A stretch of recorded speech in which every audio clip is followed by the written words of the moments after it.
11 जबरदस्ती। तुम्हें क्या लगता है तुम्हारे ऐसे दाव से मैं डर जाऊंगा?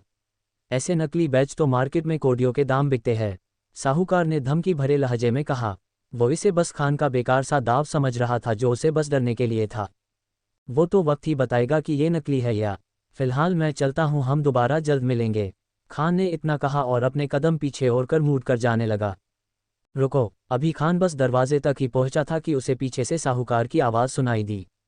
खान ने जब मुड़ के देखा तो साहूकार के चेहरे पर चिंता की लकीरें आई हुई थी और कमरे के ठंडे माहौल के बावजूद उसके चेहरे पर पसीने की हल्की बूंदें नजर आ रही थी। ये देख खान के होठों के किनारे मूड गए और वो अंदर ही अंदर मुस्कुराने लगा। उसका दाव काम कर गया था। अब क्या है? खान ने दरवाजे से ही पूछा। आओ आराम से बैठकर बात करते हैं। साहूकार का बर्ताव बिल्कुल ही बदला सा नजर आ रहा था, जैसे रात दिन में बदल गई हो और जहर शरबत में तब्दील हो गया हो। खान ने एक पल के लिए सोचा और आकर उसके सम्मन की कुर्सी पर बैठ गया। बोलो, क्या कहना है तुम्हें? खान ने पूछा। साहूकार एक पल के लिए झिझका। दरअसल मेरा ऐसा कुछ करने का इरादा नहीं था। रोनी अंकल और मेरे पापा काफ़ी अच्छे दोस्त थे। जब वो मेरे पास आए तो मैंने बिना किसी शर्त और ब्याज के उन्हें पैसा दे दिए, पर वो ठहरे खुददार आदमी, इसलिए बदले में उन्होंने अपने गराज के पेपर्स मुझे दे दिए और 8 महीने में सूद समेत जो बनता होगा उसे लौटाने का वादा किया था, साहूकार ने धीरे से कहा। उसकी आंखों में खान को सच्चाई की झलकियां नजर आ रही थी। तो आखिर किस चीज़ ने तुम्हें ऐसे खुददार आदमी को धमकाने पर मजबूर किया, जरा बताओगे? खान ने जवाब मांगा। वो साहूकार की बात सुन सच में हैरान था। उसे लगा था कि ये कोई ऐसा शख्स होगा जो पैसों के लिए लोगों को परेशान करता होगा, लेकिन शायद ऐसा नहीं था। आज सुबह सुबह ही कुछ गुंडे मेरी ऑफिस में घुस आए थे। उन्होंने मुझे इस चीज़ के लिए मजबूर किया, मुझे और मेरे परिवार को मारने की धमकी दी। साथ ही मेरे पास से उस गराज के पेपर्स भी ले गए, साहूकार ने हल्के दर के साथ कहा। उसकी आवाज़ थोड़ी कांप रही थी और वो पसीने से भीगा हुआ था। गुंडे पेपर्स ले गए? खान ने थोड़े अचंभे से पूछा। अगर ऐसा था तो फिर कॉल करके पैसे देने मांगने का क्या मतलब था? क्या तुम अपने पैसे निकलवाना चाहते थे? हाँ, खान ने शक करते हुए पूछा। नहीं, ऐसी बात नहीं है। ये उन्हीं का किया कराया था ताकि सबको लगे कि पैसों की वजह से ही उनका गराज चला गया और मैंने गराज को उन्हें बेच दिया। ऐसे उन पर किसी तरह की उंगली नहीं उठती, साहूकार ने हिचकते हुए जवाब दिया। वो घबराया हुआ नजर आ रहा था। कौन थे वो लोग? कुछ पता है उनके बारे में? खान ने पूछा। कहानी इस तरह से मोड़ लेगी उसे अंदाज़ा नहीं था। वो समझ नहीं पा रहा था कि आखिर कोई क्यों गराज के लिए इतनी जहमत करेगा। वो तो पता नहीं, पर उनमें से एक ने पेपर्स लेने के बाद कॉल पर किसी से बात की थी जिसे वो बाला भाई कह रहा था, साहूकार ने कुछ सोचते हुए जवाब दिया। बाला भाई? हम क्या और कुछ भी है जो तुम्हें याद हो? खान ने आगे पूछा। एक और चीज़, उसने मुझे कहा था कि वो लोग पहले रोनी अंकल से मिले थे पर उन्होंने उन्हें भगा दिया था और जब उन्हें पता चला कि गराज मेरे पास गिरवी था तब वो यहाँ आए थे, साहूकार ने जवाब दिया। इस चीज़ को सुन खान एक पल के लिए सोच में पड़ गया। उसे इस तरह से देख साहूकार ने पूछा, अब तुम क्या करने वाले हो? वो ऐसे लोग लग रहे थे जो पुलिस और कानून से भी नहीं डरते थे। चिंता में साहूकार ने पूछा। तुम चिंता मत करो, मेरे पास मेरे तरीके हैं। बस तुम इस बारे में किसी से बात मत करना। हम कभी मिले ही नहीं थे और बात करना तो दूर की बात है, खान ने कहा और खड़ा होकर बिना साहूकार की बात का इंतजार किए बाहर आ गया। उसने इमारत से बाहर आते ही अपने पुराने कीपैड वाले मोबाइल से किसी को कॉल किया। एक काम था, पता लगाओ कि ये बाला भाई किस गैंग से ताल्लुक़ रखता है। उसके आदमी आज सुबह एक साहूकार को धमकाने गए थे, खान ने कहा। फिर कुछ देर फ़ोन पर बात कर उसने कॉल काट दिया। वो रिक्शा पकड़कर वापस गराज आ गया और रोनी अंकल से किसी के गराज पर आके उन्हें धमकी देने के बारे में पूछा। उन्होंने बिना कुछ छुपाए उसे सब कुछ बता दिया। कुछ दिन पहले कुछ लोग कोडियों के भाव उनसे गराज खरीदने आए थे, पर रोनी अंकल ने उन्हें ये कहकर कि वो अगर करोड़ों रुपए भी इस गराज के लिए देंगे तो भी इसे नहीं बेचेंगे, ये कहकर वहां से भगा दिया था। आपने इस बारे में मुझे बताया क्यों नहीं? अगर बताया होता तो बात यहाँ तक पहुँचती ही नहीं, खान ने रोनी अंकल से पूछा। वो लोग उनके ऑफिस में बैठे हुए थे। मुझे क्या पता था नूर बेटा कि ये लोग इस हद तक चले जाएंगे कि साहूकार को मुझे धमकी देने पर मजबूर कर देंगे। उसका ऐसा बर्ताव सुन मुझे शक तो हुआ ही था, रोनी अंकल ने अपना सर हिलाते हुए जवाब दिया। फिर आगे कहा, अब हम क्या करेंगे? पुलिस में कंप्लेन करें? रोनी अंकल ने कुछ सोचकर पूछा। हाँ, अब यही रास्ता बचा है।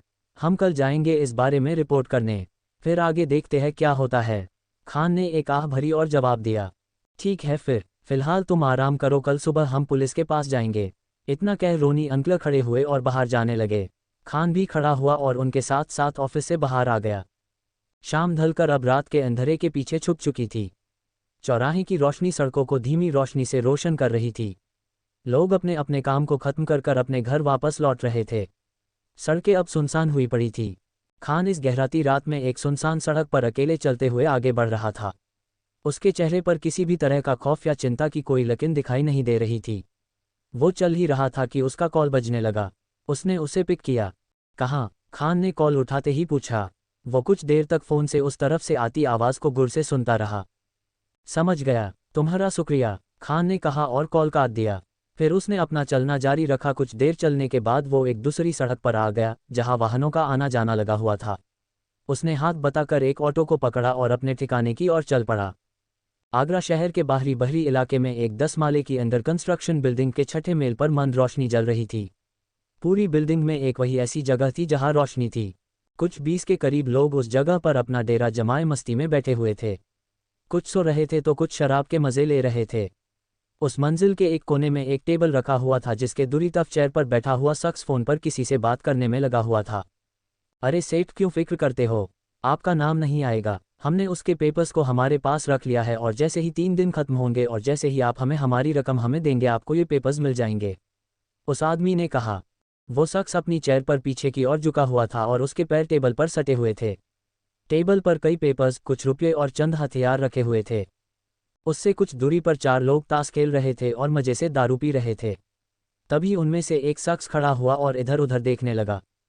क्यों खड़ा हो गया और इधर उधर क्या देख रहा है? उनमें से एक शख्स ने पूछा। वो थोड़ा सा नशे में नजर आ रहा था।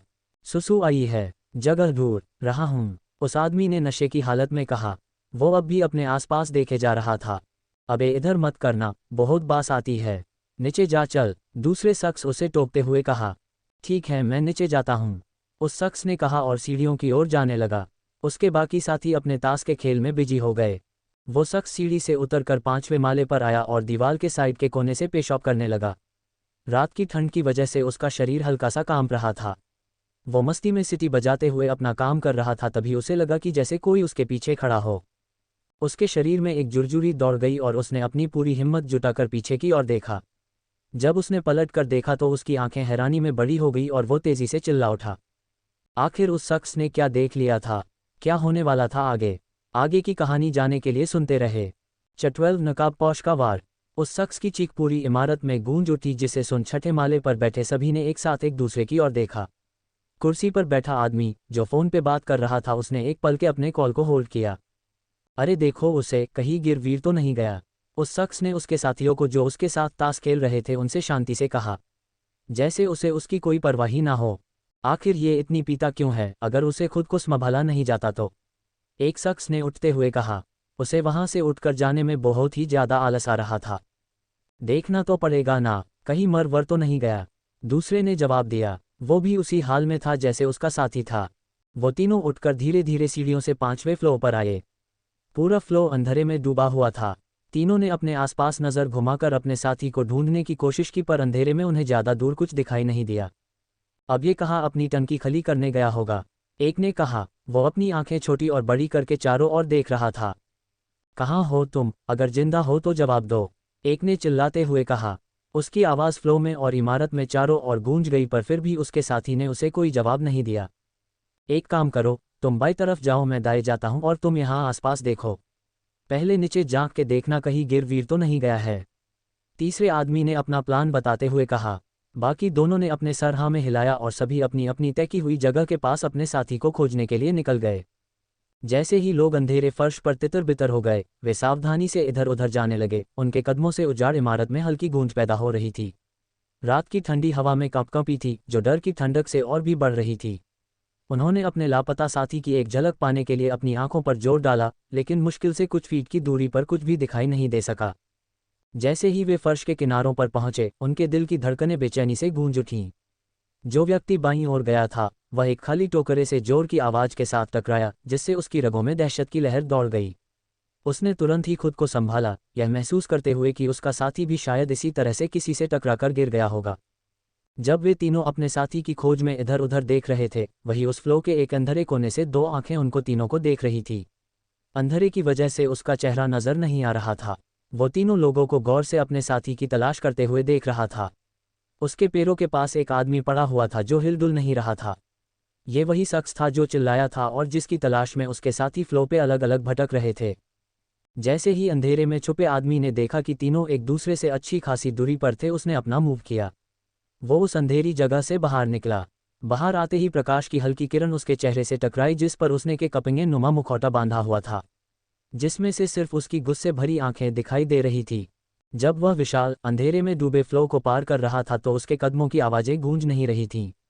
एक सैनिक के रूप में उसके प्रशिक्षण ने उसे बिना कोई निशान छोड़े नेविगेट करना सिखाया था। अपने पहले शिकार के करीब पहुंचते हुए वह तेजी से और सावधानी से आगे बढ़ा। बाईं तरफ वाला आदमी उस खतरे से बेखबर रहा जो उसके पीछे आ रहा था। दबे कामों से नकाबपोश आदमी एक भूत की तरह फ्लो पर घूम रहा था। रात में उसकी उपस्थिति मुश्किल से ही नजर आ सकती थी। कुछ ही सेकंड में वह उस आदमी के बिल्कुल पीछे था। उसका हाथ चुपचाप उसकी पीठ की ओर बढ़ रहा था।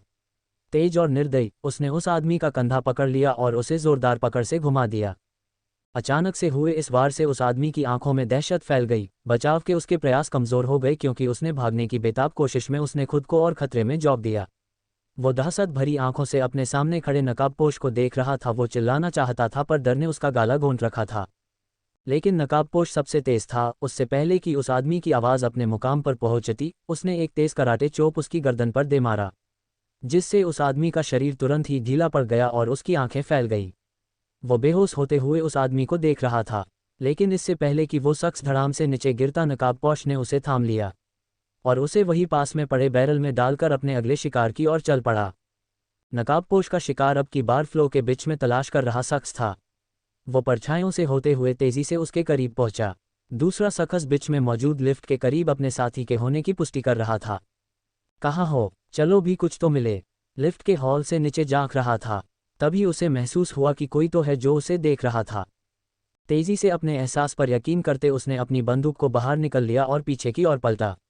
उसके पलटते ही उसकी आंखों के सामने नकाबपोश शख्स आ गया। उसे तेजी से अपनी गन घुमाई और ट्रिगर दबाने लगा, लेकिन इससे पहले कि उसकी उंगली ट्रिगर को पूरा दबा पाती, नकाबपोश ने अपनी फुर्ती से उसकी बंदूक को पकड़कर उसकी उंगली को ट्रिगर दबाने से रोक दिया। फिर उसने उसके हाथ को पूरी ताकत से मरोड़ दिया, जिससे उसकी बंदूक उसके हाथ से छूटकर लिफ्ट के हिस्से में गिर गई। नकाबपोश ने उस शख्स की हड़बड़ाहट का फायदा उठाया और उसके पेट में अपना घुटना दे मारा, जिसे वो सहन नहीं कर सका और बेहोश हो गया। लेकिन इस वजह से वहां पर एक हल्की आवाज़ गूंज उठी, जिसे तीसरे ने सुन लिया। वो क्या था? वो शख्स उस आवाज़ की ओर पलटा। वो धीरे धीरे उस जगह की ओर बढ़ने लगा जहां उसे आवाज़ सुनाई दी थी। तुम लोगों ने ये आवाज़ सुनी? उसने चिल्लाते हुए पूछा, लेकिन उसे आश्चर्य हुआ कि किसी ने उसे जवाब नहीं दिया। ये देख उसकी धड़कनें अब तेजी से बढ़ने लगी थी। वो धीरे धीरे करते हुए लिफ्ट के पास आ पहुंचा। उसने आसपास नज़र घुमाई और साथ ही लिफ्ट की जगह से नीचे झांक कर देखा, पर उसे सिवाय अंधेरे के कुछ नहीं दिखाई दिया। देखो, अगर तुम सब मिलकर मेरे साथ मजाक कर रहे हो तो तुम्हें ये भरी पड़ेगा, इसलिए चुपचाप सामने आ जाओ। वो पसीने भीगा हुआ दाईं तरफ जाने लगा। उसे लग रहा था कि उसके साथी मिलकर उसे डराने की कोशिश कर रहे थे, फिर भी उसे अंदर से डर महसूस हो रहा था। वो अपने साथियों की तलाश करता हुआ आगे की ओर बढ़ रहा था। तभी वो जमीन पर रखी किसी चीज़ से टकराकर नीचे गिर गया। जब उसने खुद को संभाला और देखा कि वो किस चीज़ से टकराया था तो उसकी आंखें हैरानी और डर में बड़ी हो गई। वो पसीने से भीगने लगा। वो उसका साथी था जिसकी तलाश में वो नीचे के फ्लोर पर आए थे। उसे नहीं पता था कि वो जिंदा था या नहीं, पर उसे इस हालत में देख उसे पसीने छूट रहे थे। कितनी देर हो गई? आखिर ये तीनों नीचे कर क्या रहे हैं? गैंग के बॉस ने उबासी लेते हुए कहा। वो आदमी जो उनका बॉस था वो कॉल काट कर अपनी कुर्सी पर आराम से आंखें बंद किए सो रहा था। जब उसने आसपास देखा कि उसके साथी अभी तक वापस नहीं आए थे तो उसे थोड़ी हैरानी हुई थी, लेकिन उसके दिमाग से ये ख्याल गुजरा तक नहीं था कि उनके साथ किसी ने कुछ कर दिया होगा। उसे बस ऐसा लग रहा था कि चार टल्ली होकर वही सो गए होंगे। ओए, तुम चारों पीना बंद करो और जाके देखो वो चारों नीचे कर क्या रहे हैं। टल्ली होकर कहाँ पड़े हैं? गैंग के बॉस ने चार लोगों को हुक्म दिया। जाने की इच्छा न होने के बावजूद वो चारों अपना गुस्सा अंदर ही दबाए वहां से नीचे चले गए। गैंग चलाना वाकई काफ़ी मुश्किल काम है। उनका ध्यान रखो, दारू पिलाओ और उनकी ज़रूरतें पूरी करो। अगर आदमी मिलने मुश्किल ना होते तो ये लोग कोडियों के भाव बिकते। वो खुद में बड़बड़ाया और अपनी आंखें बंद कर आराम करने लगा। काफ़ी देर बाद, अजीब है, वो चारों भी अभी तक वापस नहीं आए। आखिर चल क्या रहा है? गैंग के बॉस ने मन ही मन सोचा। वो अभी भी अपनी आंखें बंद किए हुए था। तुम दोनों देखो क्या हो रहा है। बिना अपनी आंखें खोले अपने बाकी बचे दो साथियों को ऑर्डर देते हुए कहा। लेकिन उसे उन दोनों की कोई आवाज़ सुनाई नहीं दी और ना ही उनके चलने की कोई आवाज़ उसके कानों पर टकराए। उसके होंठ गुस्से में मूड गए और उसने उन्हें सुनाने के इरादे से तेज़ी से अपनी आंखें खोली। तुम लोग, दहशत के मारे गैंग के बॉस की बोलती बंद हो गई। वो अपनी जगह पर एक पल के लिए जम गया। आखिर बॉस ने ऐसा क्या देख लिया था? क्या होगा उसका और उसकी गैंग का अंजाम? 13 निगरान की अदालत। बॉस के टेबल के दूसरी तरफ एक हट्टा कट्टा लंबा आदमी नकाब पहने उसे देखे जा रहा था। वो वहां ऐसा खड़ा था जैसे वो किसी आम जगह पर खड़ा हो और वो भी बिना किसी डर के। ये देख बॉस का दिल दहशत से भर गया और वो लगभग अपनी कुर्सी से नीचे गिर गया था। कौन हो तुम और यहाँ कैसे आए? गैंग के बॉस ने अपने डर पर काबू पाते हुए कहा। इसी बीच वो धीरे से अपने हाथों को अपने टेबल पर रखी बंदूक की ओर ले जाने लगा। मैं होता तो ऐसा नहीं करता, नकाबपोश ने अपनी भारी आवाज़ में कहा। उसने अपने पास से बंदूक को निकाला और गैंग के बॉस की ओर करते हुए कहा, तुम्हारा हाथ कितना ही तेज़ क्यों ना हो जाए, मैं शर्त लगाता हूँ वो मेरी उंगली से तेज़ तो नहीं हो सकता। क्या चाहते हो और मेरे आदमियों के साथ तुमने क्या किया? ये देख कि वो पूरी तरह से गिरा हुआ है उसने अपने हाथ पीछे खींच लिए और डरते हुए नकाबपोश से पूछा। तुम्हारे साथी? उनको मैंने सुला दिया। मैंने उन्हें एक अच्छी सी लोरी सुनाई और वो छोटे बच्चे की तरह सो गए। सुबह तक जरूर उठ जाएंगे शायद, नकाबपोश ने पास की कुर्सी पर बैठते हुए जवाब दिया। जैसे ही वो बॉस के आगे से हटा तो उसने देखा कि पीछे उसके 2 आदमी बेहोश पड़े थे। वो ये देख दंग रह गया था कि उसके यहाँ मौजूद होते हुए नकाबपोश ने बिना उसे पता चले उसके आदमियों का काम तमाम कर दिया था। उसका ये सोच सोच कर ही दिमाग फट रहा था कि ये आदमी कौन था जो इतनी खतरनाक काबिलियत रखता था। रही बात मेरी, नकाबपोश ने बॉस को देखते कहा, तुम्हें देख ऐसा लगता है कि शायद तुम नए नए गुंडे बने हो, इसलिए मेरे बारे में जानते नहीं हो या फिर मुझे ना जानने का नाटक कर रहे हो। नकाबपोश ने कुर्सी पर बैठते हुए कहा। नहीं नहीं, मैं सच में आपको नहीं जानता हूँ। आपको क्या चाहिए? जो चाहिए मैं दूंगा, बस मुझे छोड़ दीजिए। और आपने सही कहा, मैंने अभी अभी ही इस गैंग को शुरू किया है। अपने सामने का नज़ारा देख गैंग के बॉस के दिल में दहशत भर गई थी। जो शख्स उसे बिना पता लगे उसके साथियों का ऐसा हाल कर सकता था वो कुछ कुछ भी कर सकता था। अगर वो चाहता तो वो उसका भी वही हश्र करता जो उसके साथियों का हुआ था। तुम्हारा नाम बाला है, सही? नकाबपोश ने पूछा। वो शांति से अपनी पूछताछ कर रहा था। ये सुन उस शख्स की आंखें फिर एक बार हैरानी में बड़ी हो गई और इसी हैरानी में उसने हाँ में सर हिलाया।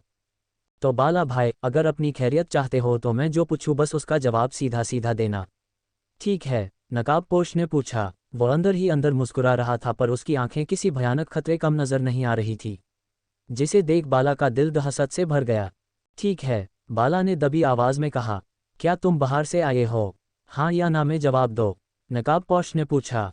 हाँ, हम सभी बाहर से आए हैं, बाला ने जवाब दिया। उसने हाँ से आगे भी बोलकर अपने साथियों के पते भी बता दिए इस उम्मीद में कि उसे नकाबपोश जिंदा जाने देगा। सभी बाहर से? हाँ, तभी तो चलो मैं अपना इंट्रोडक्शन दे ही देता हूँ, नकाबपोश ने कहा।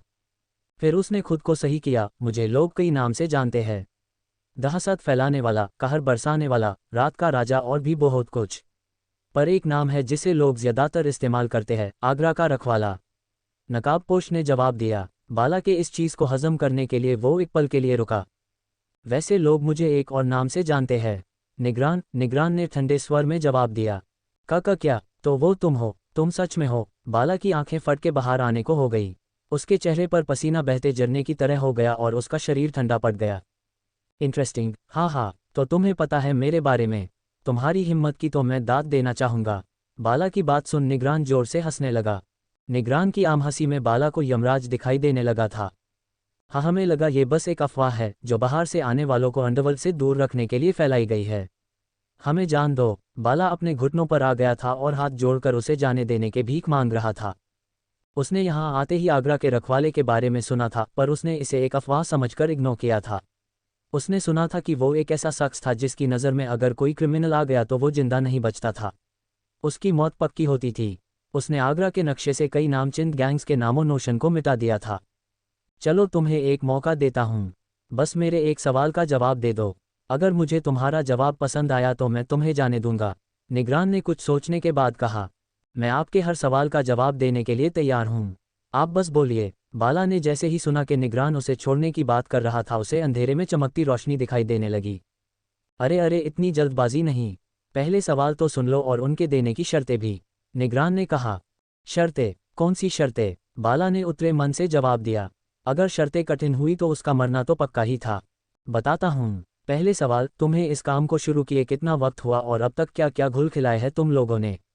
अब शर्त, सब कुछ सच बताना होगा। अगर एक भी चीज़ गलत बोली तो ऐसी सजा दूंगा कि तुम्हारी रूह तक काम जाएगी। निगरान ने बिना किसी भाव के कहा। उसके शब्द बाला को ठंडी बर्फ से भी ज़्यादा ठंडे महसूस हुए। उसे सुन वो थर थर कांपने लगा। ज़्यादा ठंडे महसूस हुए? हमें इस शहर में आए 3 महीने से ज़्यादा हो गए हैं। शुरुआत में हमने एक बड़ी गैंग में शामिल हुए थे, फिर 2 महीने बाद उसे कर अपनी खुद की गैंग बनाई। 15 दिन पहले ही हमने काम शुरू किया है। बाला ने बिना कुछ छुपाए जल्दी से बताना शुरू किया। आखिर उसकी गर्दन पर निगरान नामी तलवार जो लटक रही थी। तुम लोगों ने अब तक कौन कौन से कांड किए हैं? निगरान ने पूछा। हमने अब तक चोरी, वसूली, लोगों को धमकाना, इतना किया है। हमने इससे आगे कुछ और नहीं किया है, बाला ने जवाब दिया। वो निगरान से कुछ भी नहीं छुपा रहा था। बस इतना ही, किसी का खून या लड़की छेड़ना या फिर कोई दुष्कर्म, किडनैपिंग जैसी हरकत नहीं की है अभी तक। और तुमने कहा कि तुम 2 के इस बड़ी गैंग में थे, वहां तो जरूर ऐसा कुछ किया होगा, है ना? निगरान ने हल्की हैरानी दिखते हुए पूछा। नहीं, हमने ऐसा कुछ अभी तक नहीं किया। उस गैंग में भी हमें बस बॉडीगार्ड की तरह ही रखा था, किसी और चीज़ में हम शामिल नहीं थे। बाला ने फौरन ही अपनी सफाई दी। उसे डर था कि कहीं गलतफहमी के चलते निगरान उसे मौत के घाट ना उतार दे। कमाल है, पता ही नहीं चल रहा कि तुम्हारी किस्मत अच्छी है या खराब। निगरान ने हल्की हंसी के साथ कहा। क्या मतलब है आपका? निगरान की बात सुन बाला कन्फ्यूजन में आ गया। खराब किस्मत इसलिए कि तुम इतनी जल्दी मेरी नज़रों में चढ़ गए, और अच्छी इसलिए कि तुम मेरी नज़रों में काफ़ी जल्दी चढ़ गए, निगरान ने कहा। फिर उसने बाला को देखा जिसके सर पर कन्फ्यूजन की चिड़िया मंडरा रही थी। नहीं समझे हैं ना? समझाता हूँ, निगरान ने कहा और खड़ा हो गया। अक्सर गैंग मेरे राडार में तब आती है जब वो किसी बड़े अपराध को अंजाम देती है, और जब ऐसा होता है तो उनका नामो निशान आगरा की धरती से मिट जाता है। लेकिन तुम बाला भाई काफ़ी तेज़ निकले। गैंग शुरू करने के 15 दिनों में ही मेरा ध्यान आकर्षित कर लिया, निगरान ने मुस्कुराते हुए कहा। फिर वो बाला की तरफ मुड़ा। मेरे कुछ उसूल है और उस उसूल के तहत मैं अदालत बनकर उनके फैसले करता हूँ, और तुम लोग कमाल हो। शायद ऊपर वाला भी चाहता है कि तुम्हें दूसरा मौका मिले, निगरान ने कहा। वो मुस्कुराते हुए बिल्डिंग के बाहर देख रहा था। मतलब आप हमें जिंदा छोड़ रहे हैं? बाला का दिल खुशी से उछाल पड़ा। उसे यकीन नहीं हो रहा था कि वो शेर के मुंह से बचकर वापस आ गया था। हाँ हाँ हाँ, बाला की बात सुन निगरान उसे देख हंसने लगा। निगरान की हंसी सुन बाला को जो हल्की सी उम्मीद दिखी थी वो खोती हुई नजर आ रही थी। क्या निगरान बाला और उसके साथियों को जिंदा छोड़ेगा, या इंसाफ के नाम पर उन्हें जान से मार देगा? चफोटीन निगरान का सच। ज़्यादा खुश होने की जरूरत नहीं है, क्योंकि तुमने खून, किडनैपिंग या लड़की छेड़ने जैसी हरकत और खासकर दुष्कर्म नहीं किया है, इसलिए मेरे उसूलों के तहत जिंदा बचने के हकदार हो। पर तुमने बाकी किए हैं ना? अचानक से निगरान की आवाज़ गंभीर हो गई और वो पलटते हुए बोला। इसलिए मैं तुम्हें एक वार्निंग दे के छोड़ रहा हूँ। जितने भी लोगों का सामान और पैसा उठाया है सब वापस कर दो, और जिन जिन लोगों से तुम्हें कॉन्ट्रैक्ट मिला है सबकी लिस्ट मुझे दो। निगरान ने बाला का कोलोर पकड़कर उसकी आंखों में देखते हुए धीरे से कहा। वो किसी गुस्सैल शेर से काम नजर नहीं आ रहा था। बाला निगरान का ये रूप देख लगभग बेहोश होने ही वाला था, पर उसने खुद को किसी तरह होश में बनाए रखा। ठीक है निगरान भाई, आप जैसा कहेंगे हम वैसा करेंगे। अरे हम सब अंडरवर्ल्ड का चक्कर छोड़ अपने गांव लौट जाएंगे और कोई धन काम करके इज्जत की रोटी कमाएंगे, बाला ने निगरान का एहसान जताते हुए तेजी से कहा। तुम लोगों के लिए यही सही रहेगा। गुड। वैसे भी अगर तुम मेरी नज़रों में ना आते फिर भी कोई ना कोई गैंग तुम्हारा सफाया जरूर कर देता। एहसान मानो कि ये होने से पहले मेरी नज़र तुम पर पड़ गई और तुम्हें दूसरा मौका मिला जो अक्सर मैं किसी को नहीं देता। निगरान ने उसके गाल को थपथपाते हुए कहा। कुछ ही देर में बाला ने एक लिस्ट निकाली और उसमें उन सभी के नाम लिखे हुए थे जिस लोगों ने उसे किसी न किस काम के लिए कहा हुआ था। लिस्ट मिलने के बाद निगरान ने उन्हें वहां से उसके साथियों के लेकर पहली गाड़ी से आगरा से निकल जाने का कहा। ये सुन बाला ने ना आव देखा ना ताव और अपने साथियों को होश में लाकर वहां से रफू चक्कर हो गया। वो अपने साथ किसी भी तरह के सामान को लेने के लिए भी नहीं रुका था और सबके असब चूहों की तरह भाग निकले थे। अब निगरान अकेले उस इमारत की 6ठी मंजिल पर खड़ा था। ये देख कि अब उसके आसपास कोई नहीं था, उसने अपना कपड़े का मुखौटा निकाला और टेबल के करीब पड़े कई कागजातों में से एक कागजात को उठाया। रोनी अंकल, लीजिए, आपकी सारी परेशानी खत्म हुई।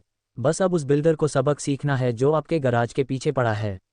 निगरान, जो कि कोई और नहीं नूर खान था, उसने रोनी अंकल के गराज के कागजात को देखते हुए कहा। टेबल पर कई और चीज़ें भी पड़ी हुई थी। उसमें कुछ फोटोज थी, कुछ हाहिया थे, 2 बदुनके और उनकी बुलेट्स भी थी। कुछ पैसे और अखबार की कुछ कटिंग्स वहां पर मौजूद थे। खान ने हर चीज़ को बारीकी से देखा, टेबल में मौजूद हर चीज़ को खंगाला और उसे जो जरूरी लगा उसे लेकर वो वहां से गायब हो गया। रात की गहरी अंधेरियों को चिरकर सुबह का सूरज आगरा शहर पर अपनी चमक बिखेरने लगा था। लोग अपने वाहनों को हुंकारते हुए अपने काम पर लौट रहे थे। चाय की दुकानों पर लोगों की भीड़ लगी हुई थी और आगरा के रास्ते ट्रैफिक और हॉर्न के हुंकार की आवाज़ से गूंज रहे थे। नूर बेटा, मिराकल हो गया, मिराकल, रोनी अंकल ने खान की तरफ जाते हुए चिल्लाते हुए कहा। रोनी अंकल बस अभी गराज पर आए ही थे और आते ही उन्होंने चिल्लाना शुरू कर दिया था। उनकी आंखें उत्साह और एक नए जोश के साथ चमक रही थी। ऐसा भी तो क्या हो गया रोनी अंकल कि आप सुबह सुबह इतना चिल्ला रहे हैं? खान, जो कि एक बड़ी गाड़ी के नीचे उसे रिपेयर करने के लिए घुसा हुआ था, रोनी अंकल की चिल्लाने की आवाज़ सुन बाहर निकल आया। वो लड़की के बड़े तख्ते पर लेटा हुआ था और हाथ में एक बड़ा औजार पके हुए लेटे हुए ही कहा, तुम्हें कल की बात याद है ना, उस साहूकार वाली? रोनी अंकल ने खान को याद दिलाते हुए पूछा। हाँ याद है, कैसे भूल सकता हूँ, उस वजह से आप कितने चिंता में आ गए थे। और मैं गया था कल उसके पास, पर वो मानने को तैयार ही नहीं है, अपनी जिद पर अड़ा हुआ है। हम 10 बजते ही पुलिस स्टेशन जाएंगे कंप्लेन दर्ज करवाने, खान ने थोड़ी चिंता और अपनी आवाज़ में हल्के गुस्से के साथ कहा। वो जितना हो सके उतना खुद को फ्रस्ट्रेटेड दिखने की कोशिश कर रहा था। उसकी अब कोई ज़रूरत नहीं है, रोनी अंकल ने जवाब दिया। उनकी आवाज़ में एक खुशी सी झलक रही थी। क्यों रोनी अंकल, आप घबराइए मत, वो कुछ नहीं कर पाएगा, खान ने रोनी अंकल को समझाते हुए कहा। अरे नहीं बेटा, घबरा रहा हूँ, उसका सुबह फ़ोन आया था, रोनी अंकल ने कहा। क्या उसने सुबह सुबह आपको कॉल करके धमकी दी? उसकी तो मैं उसे अब छोड़ूंगा नहीं। मैं? चुप करो, बार बार बीच में बोल रहे हो, पहले मेरी बात सुनो, बाद में आगे जो कहना है कहना, रोनी अंकल ने खान को डांट लगा दी। ये देख खान जल्दी से खामोश हो गया, इस डर से कि रोनी अंकल कहीं उसे हथौड़ा उठाकर ना मार दे। वो अंदर ही अंदर जानता था कि रोनी अंकल क्या कहने वाला थे, फिर भी वो चुपचाप उनकी बात सुनने लगा। आज सुबह साहूकार का फ़ोन आया था और उसने कहा कि अब मुझे उसी समय पर पैसे देने होंगे जब तय हुआ था, और साथ ही उसने मुझे ये भी बताया कि उसे ऐसा क्यों किया था, साथ ही इसके लिए उसने मुझसे माफ़ी भी मांगी, रोनी अंकल ने बताया। वो बात करते हुए काफ़ी खुश दिखाई दे रहे थे। उनकी खुशी देख खान खुद को मुस्कुराने से रोक नहीं सका। अच्छा, आखिर उसने ऐसा किया क्यों था? खान ने रोनी अंकल से पूछा। हालांकि उसे सब पहले से ही पता था और वो इस मामले को रात में ही निपटा चुका था, पर रोनी अंकल और बाकियों को कोई शक ना हो इसलिए उसने पूछने का नाटक किया। उसने बताया कि उद्धरण चिन्ह, रोनी अंकल ने वही बातें खान और बाकी लोगों को बताई जो खान पहले से जानता था। ये देख खान अंदर ही अंदर मुस्कुरा रहा था और उत्साह से भरे रोनी अंकल को देख रहा था। उसकी ऐसे रात में विजिलांटी बनकर गुंडों को पकड़कर सबक सीखने का एक मकसद ये भी था कि वो परेशान लोगों के चेहरे पर हंसी ला सके।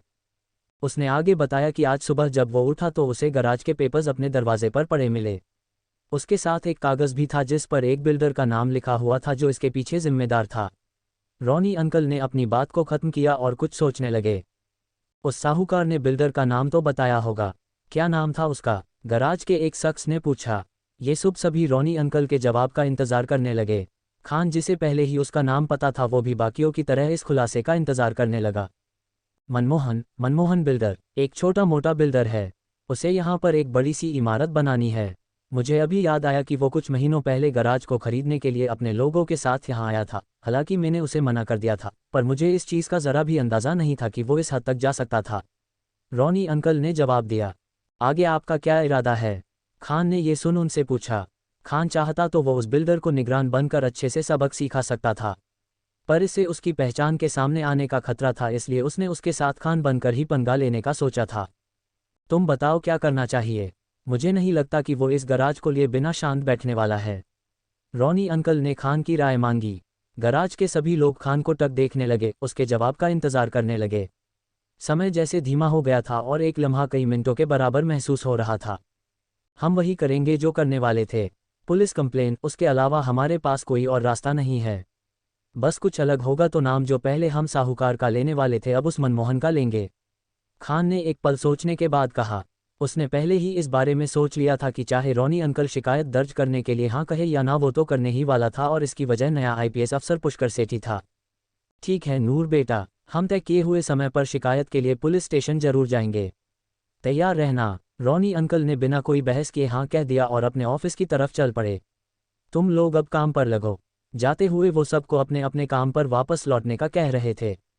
खान अपनी जगह पर रुमाल से अपने गंदे हाथों साफ करने लगा और एक अलग सोच में डूब गया। पुष्कर सेठी से मिलने की सोच में। क्या होगा जब नूर खान और पुष्कर सेठी आमने सामने आएंगे? क्या पुष्कर सेठी नूर खान का राज जान पाएगा? 15 चोरी का उलझा हुआ रहस्य।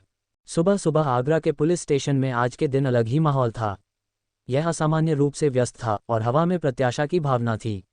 लोग शहर में न्याय और सुरक्षा की उम्मीद में नए दृष्टिकोण के साथ आ रहे थे। नए आईपीएस अफसर पुष्कर सेठी के चर्चे ने पहले ही शहर में हलचल मचानी शुरू कर दी थी और आगरा के निवासी उन बदलावों को लेकर सतर्क रूप से आशावादी थे जिनकी उन्हें उम्मीद थी कि वह बदलाव लाएंगे। हवलदारों के टेबल लोगों की लाइन से भरे पड़े थे और हवलदार भी अपना काम बिना किसी आनाकानी के कर रहे थे। किशोर, ये तस्वीर लो और बोर्ड पर लगा दो। स्वनिल ने अपने साथी हवलदार को एक अपराधी की तस्वीर पकड़े और वांटेड बोर्ड पर लगाने का आदेश दिया। हवलदार बिना कुछ कहे तस्वीर को लेकर स्टेशन के दरवाजे के पास बने बोर्ड की तरफ चला गया। बोर्ड पर कई सारी अपराधियों को तस्वीरें लगी हुई थी। उसने एक पल बोर्ड को देखा, फिर एक तस्वीर जिसमें सिवाय प्रश्नार्थ चिन्ह के कुछ नहीं था उसके बगल में उसे लगा दिया। प्रश्नार्थ चिन्ह वाली तस्वीर बोर्ड पे मौजूद तमाम तस्वीरों से अलग नजर आ रही थी और आने जाने लोग उसे देखते हुए और अपना सिर निराशा में हिलाते हुए आगे बढ़ रहे थे। उस तस्वीर के एक नाम लिखा था जो था निगरान आगरा का रक्षक। पुलिस स्टेशन के सीढ़ियों के करीब एक पुलिस की कार आकर रुकी। उसमें से सब इंस्पेक्टर थाला और आईपीएस पुष्कर सेठी बाहर निकल तेजी से चलते हुए दोनों सीढ़ियों पर चढ़ाने लगे। दोनों ने अपनी अपनी पुलिस की केप लगाई हुई थी और आपस में कुछ बात कर रहे थे। जैसे ही फोरेंसिक जांच की रिपोर्ट आती है, मुझे फौरन अपनी डेस्क पर वो चाहिए, पुष्कर ने कहा और दोनों ने साथ में पुलिस स्टेशन में कदम रखा। सभी हवलदार उन्हें देख खड़े हो गए और उन्हें सल्यूट करने लगे। पुष्कर ने उन्हें इशारे से अपने काम को जारी रखने के लिए कहा। ठीक है सर, मैं जितना जल्दी हो सके इस काम को पूरा कराने की कोशिश करता हूँ, थाला ने कहा। दोनों थाला के टेबल के करीब आकर रुके। विजुअल्स की रिपोर्ट का क्या हुआ, पुष्कर ने पूछा। रेडी है सर, आप जब भी कहें मैं रिपोर्ट पेश करने के लिए तैयार हूँ, थाला ने कॉन्फिडेंस के साथ जवाब दिया। उसने आज से पहले इतने लगन और दिल लगाकर किसी भी चीज़ पर काम नहीं किया था, क्योंकि आज से पहले उसे कभी कोई पुष्कर सेठी जैसा सीनियर नहीं मिला था जो अपनी ड्यूटी को लेकर गंभीर रहता हो। बहुत अच्छे, कुछ देर में मेरे बुलाने पर रिपोर्ट लेकर मेरे केबिन में आ जाना, पुष्कर ने हल्की मुस्कान के साथ जवाब दिया। वो ये देखकर काफ़ी प्राउड महसूस कर रहा था कि उसकी एक बात पर थाने के सभी लोग अपनी ड्यूटी करने लगे थे। अब वो डर कर हो या दिल से हो उससे फ़र्क नहीं पड़ता था। पुष्कर ने एक पल अपने थाने को चहकते देखा और फिर अपने केबिन में चला गया। क्या हुआ थाला सर, इतनी सुबह आप दोनों कहाँ से आ रहे हैं, स्वनिल ने पुष्कर के जाते ही थाला से सवाल किया। तुम्हें पता नहीं है, थाला ने थोड़ी हैरानी में पूछा। वो उसे अजीब नज़रों से देख रहा था। मुझे क्या पता होना चाहिए, मैं तो बस अभी ही आया हूँ, स्वनिल ने कुछ सोचने के बाद कहा। उसे याद नहीं आ रहा था कि आखिर उसे किस चीज़ के बारे में पता होना चाहिए था। अरे हाँ, तुम तो ऑफ ड्यूटी थे। वो दरअसल बात यह है कि सुबह सुबह यमुना के आखिरी छोर पर 2 लोगों की लाशें मिली हैं। इसी के सिलसिले में और पुष्कर सर कुछ हवलदारों के साथ वहां जांच के लिए गए थे। अभी लाशों को फोरेंसिक डिपार्टमेंट के हवाले करके ही आ रहे हैं, थाला ने जवाब दिया। फिर वो जाकर अपनी कुर्सी पर बैठ गया और अपने टेबल पर रखी एक फाइल को देखने लगा। क्या 2 लोगों का खून एक साथ, वो मरे कैसे, स्वनिल ने थाला के करीब आते हुए पूछा। उन्हें चाकू घोंपकर मारा गया है। चाकू के कई वार उनके शरीर पर थे, जैसे किसी ने अपना पूरा गुस्सा उन पर उतरा हो। बड़ी ही दर्दनाक मौत हुई थी। आगे की चीज़ें पोस्टमार्टम रिपोर्ट के आने के बाद पता चलेगी, थाला ने बिना सर उठाए जवाब दिया। ये देखकर कि थाला फाइल पढ़ने में बिजी था, स्वनिल ने आगे कुछ नहीं कहा और वहां से चला गया और खुद भी किसी काम में अपने आप को बिजी कर लिया। करीब आधे घंटे बाद पुष्कर के केबिन में थाला अपने हाथ पीछे बांधे हुए खड़ा था। वो पुष्कर को उसकी बनाई रिपोर्ट को बड़े ही गौर से पढ़ते हुए देख रहा था। ऐसे ही पुष्कर को फाइल को पढ़ते हुए 5 मिनट से ज़्यादा हो गए थे। थाला के चेहरे पर हल्की हंसी थी, इसलिए कि आज से पहले उसने किसी को भी इतनी देर किसी भी तरह की फाइल को यूं पढ़ते नहीं देखा था। बेहतरीन, कभी अच्छे तरीके से और सटीक शब्दों में तुमने रिपोर्ट को तैयार किया है। फाइल पर एक गहरी नज़र मारने के बाद पुष्कर ने अपना सर उठाया और थाला की तारीफ करते हुए कहा, थैंक यू सर, यही तो मेरा काम है। थाला ने अपना सर हल्के से हिलाकर शुक्रिया कहा। पुष्कर हल्के से मुस्कुराया और फिर एक बार फाइल को देखने लगा। उसने उसमें मौजूद वारदात की जगह की तस्वीरों को देखा, चश्मदीद गवाह के बयानों पर एक नज़र घुमाए और बाकी जानकारी को पढ़ने लगा। इसके अलावा केस में क्या प्रोग्रेस हुई है, पुष्कर ने पूछा। फाइल में सब कुछ मौजूद नहीं था, कुछ बड़ी इन्वेस्टिगेशन भी होती थी जिसे फाइल में दाखिल नहीं किया गया था। सर, जैसा कि आप जानते हैं, विजुअल्स के यहाँ हुई चोरी थोड़ी अजीब थी, फिर भी पिछले 6 महीनों में हुई रहस्यम चोरी और ऐसी कई वारदातों लिस्ट को हमने खंगाल के देखा, पर जितनी भी हमें जानकारी मिली है उससे मेल नहीं खा रही है। हमने रात में होने वाली चोरियां जो हर महीने किसी दिन होती है उससे भी इसे जोड़ के देखा, पर यहाँ भी कुछ नहीं मिला। थाला ने समझाते हुए जवाब दिया। वो अपनी जगह पर सावधान की पोजीशन में ही खड़ा सब कुछ समझा रहा था। हम, यानी ये कोई नए और नौसिखिए खिलाड़ी है, तभी तो इतनी जल्दी में बस जो हाथ लगा वो लूट कर चलते बने। पुष्कर ने थाला की बात पर गौर करते हुए अपना निष्कर्ष निकाला। मुमकिन है सर, और अगर ऐसा है तो उन्होंने अपने पीछे खुले सुराग जरूर छोड़े होंगे। थाला ने पुष्कर की बात पर हामी भरते हुए कहा। तो कुछ मिला, किसी तरह की पहचान या कुछ? पुष्कर ने पूछा। हमने आसपास की दुकानों से जितने भी सीसीटीवी बाहर की तरफ मौजूद थे उनकी फुटेज को हासिल कर लिया है और उनमें से उन 4 लोगों की तस्वीरों को निकाल लिया है जो फाइल में इस वक्त मौजूद है, थाला ने जवाब दिया। थाला की बात सुन पुष्कर फाइल का वो हिस्सा देखा जहां उन चारों की नकाब ओढ़े तस्वीर मौजूद थी। वो चारों काले कपड़े में हाथ में छोटी बंदूक लिए दिखाई दे रहे थे। हालांकि उनकी तस्वीरें हल्की सी धुंधली थी। हमने आईटी टीम और एआई की मदद से उनमें से एक के हाथ पर बने टैटू को सफलतापूर्वक पहचान लिया है। इस वक्त हमारे पास ये टैटू ही एक बड़ी लीड की तरह है, थाला ने जवाब दिया। और पुष्कर ने उसी हिस्से पर मौजूद टैटू को देखा। वो एक बंद मुट्ठी की तरह था जिसके आगे आग जलती हो ऐसा निशान बना हुआ था। पुष्कर ने उसे गौर से देखने लगा। हालांकि वो टैटू साफ तौर पर दिखाई नहीं दे रहा था क्योंकि उसका कुछ हिस्सा ही दिखाई दे रहा था। ऐसा लगता है कि इस टैटू को मैंने कहीं तो देखा है। अगर ये थोड़ा और साफ होता तो शायद याद आ जाता। पुष्कर ने अपनी आंखें छोटी कर टैटू बड़े ध्यान से देखते हुए बड़बड़ाया। सीसीटीवी टेक्नीशियन का क्या हुआ? पता लगाया कि कंप्लेन करने के बावजूद वो क्यों नहीं आया था? पुष्कर ने अपना ध्यान उस टैटू से हटते हुए पूछा। वो फिलहाल के लिए उस पर ज़्यादा ध्यान नहीं देना चाहता था जब तक कि चीज़ें थोड़ी और साफ ना हो जाए। कुछ खास नहीं सर, उसने कहा कि काम में बिजी होने की वजह से उसे पूरे दिन समय नहीं मिला था और जब रात को वो उन्हें कॉल करता था तो गुप्ता जी उनसे दूसरे दिन आने का कहते थे, थाला ने जवाब दिया। दिखने में तो ये सिंपल दिख रहा है, पर ऐसा क्यों लगता है कि कुछ तो है जो सामने होते हुए भी दिखाई नहीं दे रहा है। सब पर नज़र बनाए रखो, दुकान पर हर आने जाने वाले और गुप्ता से हर मिलने वाले और वो किससे बात करता है, हर एक चीज़ की मुझे खबर चाहिए। पुष्कर ने कुछ देर गहराई से सोचने के बाद जवाब दिया। थाला ने हाँ में सर हिलाया और फिर पुष्कर की इजाज़त के साथ बाहर चला गया। पुष्कर फिर कुर्सी पर पीछे की ओर झुककर अपनी आंखें बंद कर अपने ख्यालों में गुम हो गया। क्या था चोरी का रहस्य? क्या पुष्कर जो सोच रहा था वो सही था या ये बस एक मामूली चोरी ही थी?